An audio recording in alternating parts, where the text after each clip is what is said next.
తెలంగాణ ప్రభుత్వంలో home minister గారి పాత్ర ఎంతవరకు ఉందంటారు? ఏమీ లేదండి పాపం, ఏమీ లేదు. ఎందుకంటే ఆయన ఏం చేయలేరు కూడా, ఆయన చేతులు ఏం లేదు, ఆయన నిర్ణయించే శక్తి ఏం లేదు, నిర్ణయాత్మక శక్తి అయితే కాదు ఆయన. ఎందుకంటే ఆయన గనక ఆదేశం జారీ చేస్తే వెంటనే అనురాగ్ శర్మ గారు ఏం చేయాలి, మమ్మల్ని పిలిచి అది చేసినప్పుడు మేము అది తీసుకుపోయి ఆయనకి ఇచ్చినాం. సార్ ఇవాళ అంబేద్కర్ వర్ధంతి, కనీసం ఈ సందర్భంగానైనా ఈ రోజుని గుర్తుపెట్టుకోనైనా మమ్మల్ని మా ఆఫీస్లో పోనీయండి అని రిక్వెస్ట్ చేసి, స్పెషల్ రిక్వెస్ట్ అని చెప్తే ఇవాళ బందోబస్తులో ఉంది కదండి.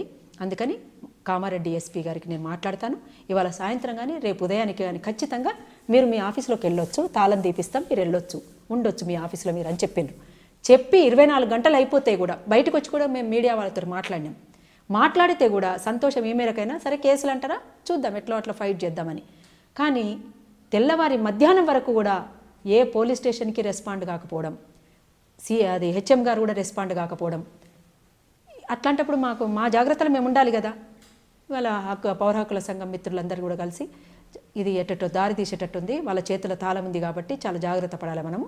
ఎందుకంటే ఏమైనా చేసే ఘనత ఉంది కదా, గత అనుభవాలు ఉన్నాయి కాబట్టి వాళ్ళ చేతుల్లో తాళం చేయి ఉన్నప్పుడు వాళ్ళు తీసి ఏమైనా పెట్టినా కూడా చేపెట్టుంటారు మళ్ళీ.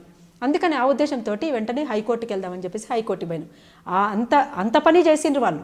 ఏం చేసిండ్రు, కామారెడ్డి కోర్టులో అక్కడ ఉన్నటువంటి ఇప్పుడు ఆమెనేమో లీవ్లో ఉంది, అసలు జడ్జి లీవ్లో ఉంది. ఇన్ఛార్జ్ జడ్జిగా ఉన్న అతన్ని పక్కకు తీసుకుపోయి రూమ్లోకి తీసుకుపోయి ఇంటి ఓనర్ని పిలిపించుకొని బెదిరించి అందరూ కూడా పిలిపించుకున్నారట, కవిత పిలిపించుకుందట, పోలీస్ డిపార్ట్మెంట్ పిలిపించుకున్నారు, అందరూ మాట్లాడినారు. చూడండి ఎట్లా జరుగుతుంది. ఎందుకంటే బహుజన బతుకమ్మగా మేము పోతున్నాం కదా జనంలోకి. బతుకమ్మ అంటే ఎట్లుండాలి, వనరులతో ముడిపడి ఉన్నటువంటిది బతుకమ్మ అంటే. కేవలం బతుకమ్మ వరకే పరిమితమై చూడాల్సింది కాదు. బతుకమ్మకు ప్రజలకు ఉన్నటువంటి అనుబంధం ఏంది, ముఖ్యంగా బహుజనులకు ఉంటున్నటువంటి అనుబంధం ఏందని చెప్పినాం చాలా స్పష్టంగా. అందుకని ఇవన్నిటిని మనం దృష్టిలోకి తీసుకోవాల్సినటువంటి అవసరం ఉన్నదనేటువంటి దానికి ఇవాళ పనిగట్టుకొని కక్షపూరితమైనటువంటి మనస్తత్వంతో మా మీద ఇట్లాంటి దాడి, మా ఆఫీస్కి తాళం వేసి వీళ్ళని రోడ్డున పాలు చేద్దాం, వీళ్ళని సతాయించాలి, వీళ్ళని ఇబ్బంది పెట్టాలి అనేటువంటి దానికోసం చేస్తున్నటువంటి చర్యలుగా ఉన్నటువంటిది. అందుకోసమే ఇవాళ మేమంతా కూడా చెప్తే కూడా వాళ్ళు వినలేదు కాబట్టి కోర్టుకు పోయినాం. ఇప్పుడే మాట్లాడతారు, కోర్టులో ఉంది కదా కోర్టులో తెలుసుకోమంటారు. ఇంకోటి దాన్ని వక్రీకరించడానికి అందులో సీజ్ చేయబడినట్టుగా లేదు కాబట్టి సీజ్ చేస్తాము అనేటువంటిది రాద్దాం మళ్ళీ అనేటువంటి దాని కోసం కూడా కుట్ర చేసిండ్రు. ఎంత చూడండి, ఆఖరికి హైకోర్టు కూడా పక్కదారి పట్టించడానికి చూస్తున్నారు వాళ్ళు, పోలీసులు ప్రభుత్వం కలిసి. ప్రభుత్వం చెప్పకుండా పోలీసులు మాట్లాడుతున్నారని మేము అనుకోం. మరీ దుర్మార్గంగా ఏంటంటే ముసుగు సంస్థలు అనడము, డెన్ అనడము, ఆ పదాలు కూడా ఎంత దుర్మార్గంగా మాట్లాడుతున్నారు వీళ్ళు. ప్రజల కోసం పనిచేస్తున్న వాళ్ళని, అనుక్షణం ప్రజల మధ్యన తిరుగుతున్నటువంటి వాళ్ళకి ఒక అపవాదుని అంటగట్టి వాళ్ళను ఇబ్బంది పెట్టడం తప్ప మిగతా వాళ్ళు కూడా సపోర్ట్ చేయొద్దు అనేటువంటి దానికోసం. అంటే ఒక ప్రజాస్వామికమైనటువంటి విలువల్ని, ప్రజాస్వామికమైనటువంటి ఆకాంక్షల్ని ఇవాళ మనం నిలబెట్టుకోవాలని కోరుకుంటున్నటువంటి వాళ్ళని ఇట్లా సతాయించడం ఏ మేరకునే సరైంది అని చెప్పేసి ప్రశ్నిస్తున్నటువంటి సందర్భంలో ఆఖరికి ఇంటాయనని పిలిచి తాళం చేయడానికి కూడా సిద్ధపడ్డారు. అంటే ఇంతకంటే పెద్ద కుట్ర వాళ్ళు చేస్తున్నారు, మేం కాదు కుట్రదారులు, అసలు కుట్రదారులు వాళ్ళు.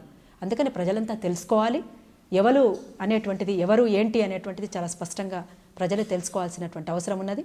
తప్పనిసరిగా ఒక ప్రజలకు న్యాయం చేసేటువంటి తెలంగాణ, అదే నవ తెలంగాణ, దోపిడీ లేనటువంటి తెలంగాణ, వనరుల దోపిడీ లేనటువంటి తెలంగాణ, అన్ని రకాలుగా అంటే వలసలు లేనటువంటి తెలంగాణ, అడవిని ఆదివాసీలకు అప్పగించేటువంటి తెలంగాణ, ఇట్లాంటి ఎన్కౌంటర్లు లేనటువంటి తెలంగాణ, ఒక మాట్లాడే స్వేచ్ఛ ఉండే తెలంగాణ, జీవించే హక్కు ఇచ్చేటువంటి తెలంగాణ, ఇవన్నీ కావాలని కోరుకుంటున్నాం.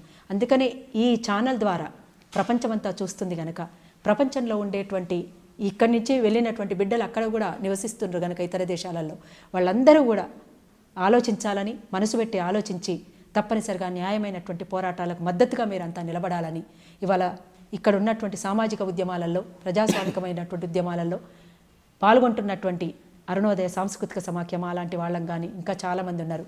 ఇక్కడ అణిచివేత కొనసాగుతుంది, ఇక్కడనే ఆగలేదు. ఇంకొకటి కూడా తెలుసుకోవాల్సినటువంటి విషయం ఏంటంటే, అరుణోదయ ఆఫీస్కే తాళం పడలేదు. ఆ తర్వాత మహిళా సంఘంలో పనిచేసేటువంటి ఆంధ్ర రాష్ట్రంలో వాళ్ళ ఫోటోలు వేసి, దొంగల ఫోటోలు వేసినట్టు వాళ్ళ ఫోటోలు వేసి పోస్టర్లు వేయడం.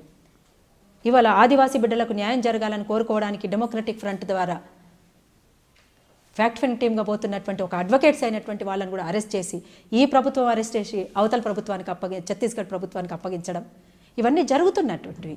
అందుకని అణిచివేత మొత్తంగా ప్రజల మీద, ప్రజాస్వామిక ఉద్యమాలలో పనిచేస్తున్నటువంటి వాళ్ళ మీద ప్రజా ఉద్యమకారుల మీద ఈ జరుగుతున్నటువంటి అణిచివేతను తప్పనిసరిగా అందరం కలిసి ఎదుర్కోవాలి. ఎదుర్కోలేకపోతే ఒక చోట మొదలైంది ఇంకో చోట ఆగదు. ఆఖరికి అందరి ఇండ్లకు కూడా ఎవరు వ్యతిరేకిస్తే వాళ్ళ ఇండ్లకు తాళాలు వేసేటువంటి అవకాశం కూడా ఉంటుంది కనుక అందుకోసం తప్పనిసరిగా ఇవాళ ఈ దోపిడీ మనస్తత్వం కలిగినటువంటి పాలక వర్గాల నీతి, కుటిల నీతి ఎట్లా ఉందో చాలా స్పష్టంగా తెలుస్తుంది. ఇది సరైనటువంటి విధానం కాదు, మానుకోవాలి. మానుకోనంత వరకు ఈ పోరాటాలు తప్పనిసరిగా ఉంటాయి. తప్పనిసరిగా ప్రజల పక్షాననే ఈ పాట ఉంటుంది. ఇది న్యాయమైనటువంటి ప్రజా పోరాటాలకు అండగా నిలబడుతుంది. అందులో మేము కార్యకర్తలుగా పనిచేస్తామనేటువంటిది కూడా చాలా స్పష్టం. నేను మీ విమలక్కను, అరుణోదయ సాంస్కృతిక సమాఖ్య. మీరు చూస్తున్నారు ఐ డ్రీమ్ న్యూస్.